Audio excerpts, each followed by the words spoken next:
Lately, though, something felt off. Tara had become strangely guarded. She used to leave her phone lying around without a second thought, but now it was always within reach. She kept it face down on the table, and if she got a message, she would glance at the screen quickly before tucking it away like it was a classified document. When I asked about it, she brushed me off, laughing and saying I was being paranoid.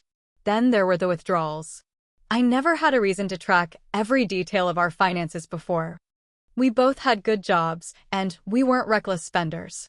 But a few weeks ago, I logged into our joint account to pay a bill and noticed several large withdrawals, $500 here, $700 there, sent to a name I didn't recognize, John Miller. At first, I assumed it was something innocent, maybe a loan to a family member or a friend in trouble. But something didn't sit right with me. When I casually asked Tara about our finances later that night, she barely looked up from her phone and muttered, "It's fine, nothing to worry about." That was all she said. No details. No explanations. Just dismissal. That was the moment my gut told me to dig deeper. The name John Miller gnawed at me. It sounded familiar, but I couldn't place it. So I did what any rational person would do. I searched. I ran his name through social media, public records, and even checked some old emails Tara and I had exchanged years ago. Then I found it. John Miller wasn't just some friend. He was her ex-boyfriend. Worse than that, he had just been released from prison a few months ago. My stomach tightened. I sat there, staring at the screen, unable to process what I was looking at. Why would Tara be sending him money? What possible reason could she have to reconnect with someone like him? I decided I needed more proof before jumping to conclusions. So I started tracking her withdrawals, noting the dates and times, comparing them to her schedule. She had been sending John money regularly, always on the same days she claimed to be working late or meeting up with friends. I even checked our credit card history, restaurants and hotels in parts of town she had no reason to be in. The worst part? I still wanted to believe there was a logical explanation. Some part of me clung to the idea that maybe I was overreacting, that there was some reasonable story I hadn't considered. But deep down, I knew better. I didn't confront Tara right away. I needed time to think. What do you even say in a situation like this? "Hey, honey, why are you secretly funding your ex-boyfriend's post-prison life?" That wasn't going to work. Instead, I waited until a Friday night when we were both home. The living room was dimly lit, the only glow coming from the television playing some mindless reality show neither of us was really watching. The faint scent of Tara's lavender-scented candle lingered in the air, mixing with the distant hum of traffic outside. She was curled up on the couch, phone in hand, scrolling absent-mindedly. I could hear the soft tapping of her fingers against the screen, each tap grating against my nerves. My heart pounded as I reached for the remote and muted the TV. The silence between us stretched before I finally spoke. "Tara, we need to talk." I muted the TV, turned to her, and said, "Tara, we need to talk." She looked up from her phone, annoyed. "What about?" I took a deep breath and laid my phone on the table, screen facing up, showing the transactions. "You want to explain why you've been sending thousands of dollars to John Miller?" Her reaction was immediate, too immediate. She didn't even try to act confused or ask how I found out. Instead, her face tensed for a split second before she forced a small, nervous smile. "Oh, that..." I waited, giving her the chance to come up with a reasonable answer. She didn't. Instead, she sighed and placed her phone down carefully, like she was preparing for a difficult conversation. "Mickey, it's not what you think." I folded my arms. "Then tell me what it is." She hesitated, then finally said, "John got out a few months ago, and he reached out to me. He has nothing, Mickey. No money, no job, no place to stay. I just wanted to help him get back on his feet." I stared at her. "So you've been using our money to take care of your ex?" "It's not like that," she insisted. "He was a big part of my life once, and I felt responsible." "Responsible?" I interrupted, my voice rising. "For a man who went to prison? What exactly do you owe him?" She opened her mouth, but nothing came out. That hesitation told me everything I needed to know. You weren't supposed to find out, she said finally. I didn't think you'd understand. That hit me harder than it should have. I didn't think you'd understand. As if the real problem wasn't that she was lying and sneaking around, but that I wasn't understanding enough. I exhaled slowly, trying to control my temper. You know what I don't understand, Tara? Why you lied to me. Why you didn't tell me about this from the start. Her fingers clenched into fists. Because I knew you'd react exactly like this. I let out a short, humorless laugh. Oh, this? You mean being upset that my wife is sending our money to another man? It's not like that, she repeated, shaking her head. John isn't some threat, Mickey. He just needed help. I leaned forward, lowering my voice. Are you still in love with him? She recoiled. What? No, of course not. I studied her face, looking for a flicker of honesty. I didn't see it. For the first time in 10 years, I realized that I didn't truly know the person sitting in front of me. Tara wasn't the woman I thought I married. She was someone else entirely, someone who had kept an entire secret life hidden from me. And if she had been lying about this, what else had she been lying about? I leaned back against the couch, suddenly exhausted. I don't believe you. Her eyes widened. Mickey, come on. I stood up, looking down at her. I'll ask you one last time. Have you been lying to me about John? Silence. She looked away. And that was all the answer I needed. Tara's silence confirmed what I already knew. She had been lying to me. But I still didn't have the full picture, and I needed to know exactly how deep this betrayal ran. I stopped asking her questions that night. I knew pressing her further wouldn't get me anywhere. She had already switched to defense mode, carefully choosing her words. Any more accusations from me, and she'd only get better at hiding the truth. Instead, I played along. I let things return to a fragile normalcy, pretending to accept her weak explanation. I needed time to dig, and that meant letting her think she was in control. The next morning, I started with her phone. I wasn't reckless, I knew she had a password. But I also knew her habits. She rarely changed passwords, and when she did, they were predictable. After a few attempts, I got in. Most of her recent messages had been deleted, which told me she was careful. But no one covers their tracks perfectly. I checked her email, searching for anything linked to John. And then I found it. An email, buried in the archives, from nearly 2 years ago. We'll be together soon. Just wait a little longer. He won't suspect a thing. My breath caught in my throat. The email was addressed to John. This wasn't just about her helping an old boyfriend. Tara had never actually left him. She had married me while still planning a future with someone else. I felt my stomach twist as I scrolled through more messages, piecing together the timeline. John had been in prison when Tara and I got married. She had been waiting for him to get out this entire time. And my role in her life? It had never been about love. I was nothing more than a financial plan. Every moment, every memory we shared, it was all built on a lie. I closed her phone carefully, setting it back exactly as I found it. My hands were steady, but my mind raced. I needed a plan. Confronting her now wouldn't accomplish anything except giving her time to twist the truth, to manipulate her way out of this. No, I needed to hit her where it hurt. But first, I needed someone who could help me do it. I wasn't sure why I decided to call Tara's mother. Maybe it was desperation. Maybe it was because, deep down, I always felt like Linda had never truly approved of me, but not in a way that suggested she disliked me. It was something else. Almost as if she pitied me. She picked up on the third ring. Mickey? Her voice held surprise, maybe even concern. Everything okay? I didn't answer right away. I wasn't sure where to start. How do you tell a mother that her daughter is a fraud? I need to ask you something, I said finally. And I need you to be honest with me. There was a pause. Then, of course. I took a deep breath. Did Tara ever really love me? The silence that followed was long and heavy. Too long. If the answer had been a simple yes, she would have said it immediately. What happened? Linda asked cautiously. I told her everything. The money, the secrecy, John. And finally, the email that had shattered whatever illusion of marriage I had left. By the time I finished, I could hear her breathing heavily on the other end. I knew it, she muttered. I blinked. What? She exhaled, as if bracing herself. I knew she wasn't being honest with you. A bitter laugh escaped me. How long? I suspected from the start, she admitted. Tara was always calculated. Even as a teenager, she knew how to play people, how to get what she wanted.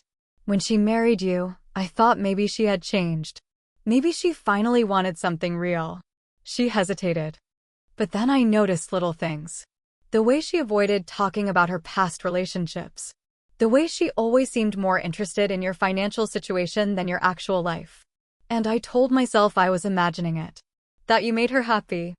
I ran a hand down my face. You were giving her the benefit of the doubt. Linda sighed. I didn't want to believe she was capable of this. But now that you've told me everything, I have no doubts. I let the weight of her words settle. She wasn't shocked. She wasn't even in denial. She had expected this. I want to make her pay, I said quietly. Linda didn't hesitate. What do you need me to do? I hadn't expected that. Not so quickly. Not without hesitation. You believe me? I asked, almost disbelievingly. I know my daughter, Mickey.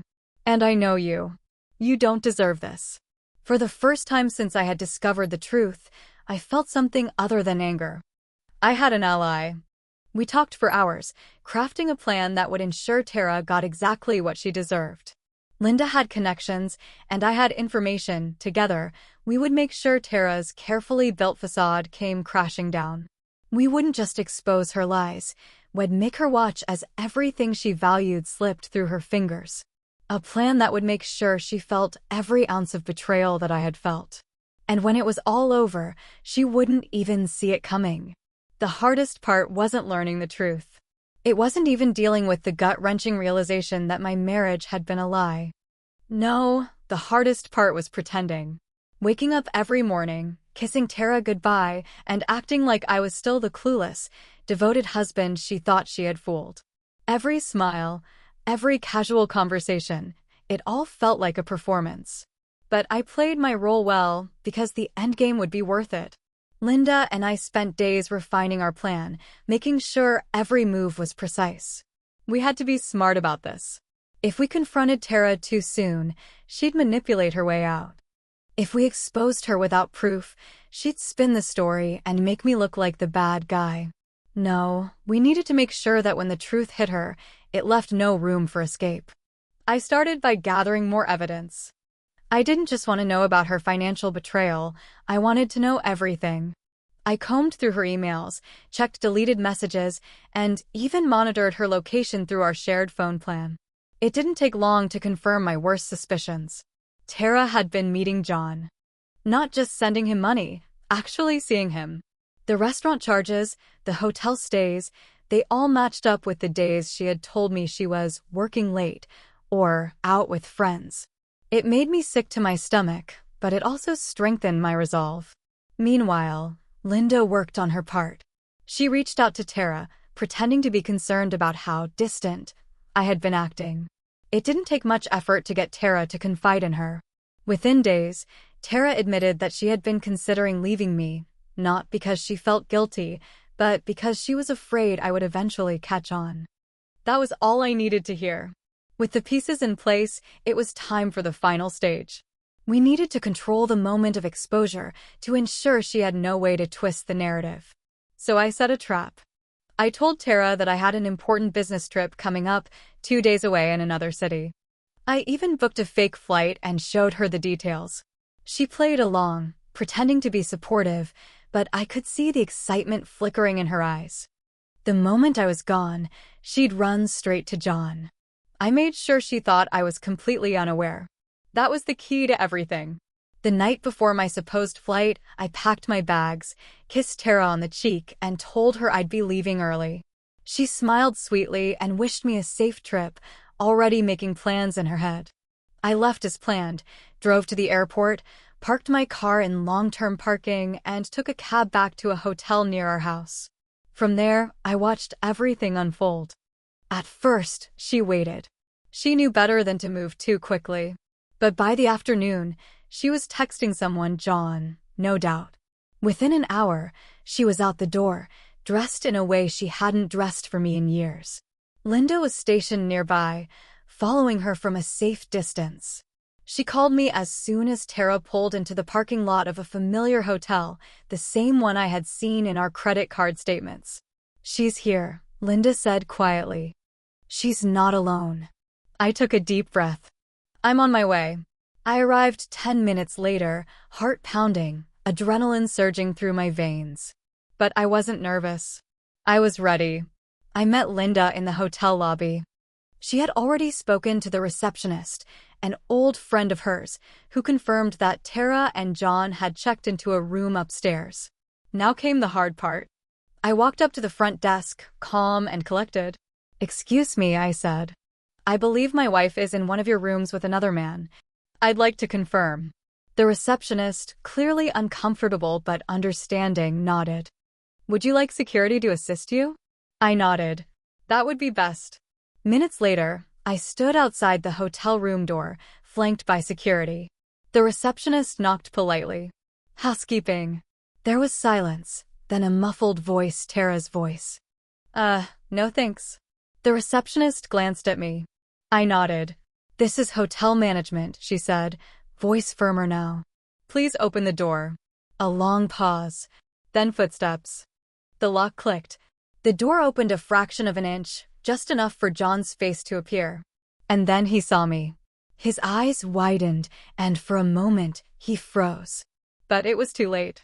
I pushed past him, stepping into the room just as Tara emerged from the bathroom. The color drained from her face the moment she saw me. "Mickey." She didn't even finish the sentence. Because she knew. The room was a mess, half-empty wine glasses on the nightstand, clothes strewn carelessly. The kind of scene that left no room for explanations. John, still standing near the door, ran a hand through his hair. "Look, man, Shut up," I said, my voice cold. I turned my full attention to Tara. "How long?" She swallowed hard. "Mickey, please, let's talk about this." "How long?" Her lips parted, but no words came out. Because no lie would work here. No excuse would be good enough. I pulled out my phone, holding it up so she could see the screen. "I know everything, Tara. The money, the messages, the hotel stays, your plans to leave me." She let out a shaky breath. "I was going to tell you." I laughed, shaking my head. "No, you weren't." Tears welled up in her eyes, but I felt nothing. Not anger, not sadness, just clarity. I had spent 10 years believing in someone who never existed. And now it was time for her to face the consequences. She reached out, but I stepped back. "No, Tara. You don't get to explain this away." Her breath hitched. What are you going to do?" I smiled, but there was no warmth in it. "Oh, you'll see." And with that, I turned and walked out, leaving her standing in the wreckage of the life she had tried so hard to build on lies. I didn't go home that night. I wanted Tara to sit in that hotel room, stewing in her own mess, wondering what my next move would be. She texted me 5 times within the next hour. "Mickey, please, let's talk." "I can explain." I ignored every message. The time for explanations had long passed. Instead, I went back to my hotel, called Linda, and told her everything had gone exactly as planned. "Good," she said. "Now let's finish this." The next morning, I made my way home, but not before making a few important stops. First, I met with my lawyer. Tara had no idea that I had already started the divorce process weeks ago, right after I discovered her betrayal. All I needed now was the final piece, the public humiliation that would ensure she couldn't twist the narrative in her favor. Linda had already helped with that. She had spoken to a few mutual friends, hinting at Tara's poor choices without revealing everything. That was enough to get the rumors swirling. By the time I arrived home, I knew that word had spread. Tara was waiting for me, sitting on the couch, eyes red and swollen. "Mickey," she started the moment I walked in.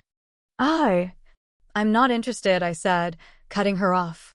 "I have nothing to say to you." She flinched, but didn't argue. "Just let me explain." I pulled a folder from my bag and tossed it onto the coffee table. "Divorce papers. Already drafted. I need your signature. She looked down at them, her face pale. Mickey, please, can't we just talk before? No, I said firmly. You lost that chance the moment you decided to use me. Tears spilled down her cheeks, but I didn't feel an ounce of sympathy. Did John kick you to the curb already? I asked coldly. Her lips trembled, and she lowered her gaze. That told me everything I needed to know. John had gotten what he wanted, my money, my wife's loyalty, and then discarded her the moment she became a liability. Tara, you made your choice, I continued. You planned to leave me when the time was right, but I beat you to it. Now, you're on your own. She looked at me, truly looked at me, as if finally realizing I wasn't the same man she had manipulated for years. Where am I supposed to go? She whispered. I shrugged. Not my problem. With that, I walked out the door. Tara signed the divorce papers 2 days later. She had no fight left in her. The aftermath played out exactly as Linda and I had predicted. Word spread quickly, and soon, the truth became impossible for Tara to hide. Friends distanced themselves. Her carefully curated social life crumbled. The people she once relied on, people she had fooled for years, wanted nothing to do with her. As for John, he disappeared.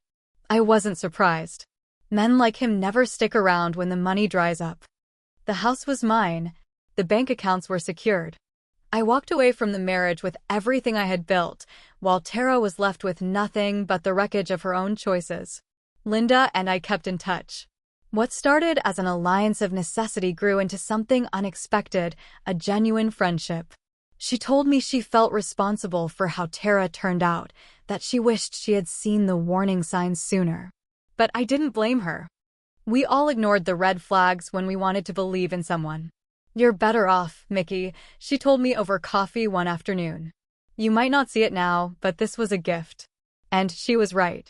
It took time, but eventually I started rebuilding. Not just my life, but myself. The man I had been before Tara, the man who had dreams, ambitions, and trust in people, I found him again. And I promised myself that next time, I wouldn't let anyone take that away from me. One evening, months after the divorce was finalized, I got a text from an unknown number.